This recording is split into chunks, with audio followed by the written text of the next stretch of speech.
Ce soir, Rafa, vous avez joué pendant plus de 4 heures, 4 heures et 12 minutes.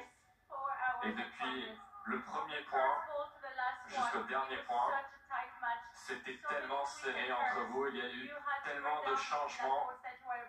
Vous étiez un break en retard dans ce quatrième set. Est-ce que vous pouvez nous décrire un peu ce qui s'est passé dans ce match et vos sentiments?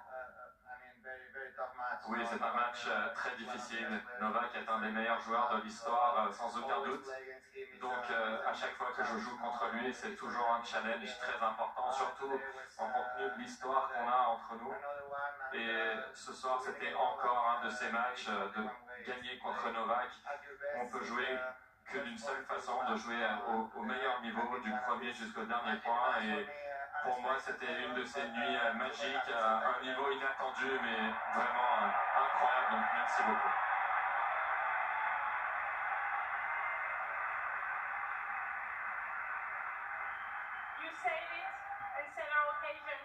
Vous l'avez dit plusieurs fois, mais ce terrain, le Philippe Chatrier, on voit toujours le meilleur de vous-même sur ce terrain. C'est votre endroit. Est-ce que vous avez senti l'énergie du public? Mais aussi sur chaque frappe, vous en donnez un peu plus parce que c'était ici. Oui, sans aucun doute. Il n'y a aucun autre endroit au monde pour moi comme cet endroit.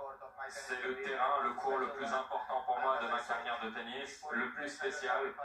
Je ne sais pas si je me suis bien exprimé en français tout à l'heure, mais pour moi, de soutenir l'amour, le soutien de tout le monde ici à Paris, dans l'endroit le plus important de ma carrière, eh bien c'est tout pour moi.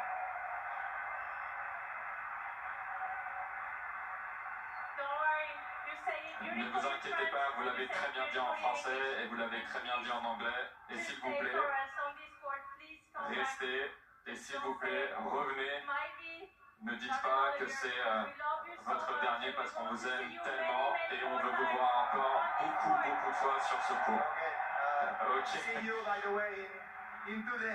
On se verra dans 2 jours, vous inquiétez pas, c'est la seule chose que je peux dire, mais merci.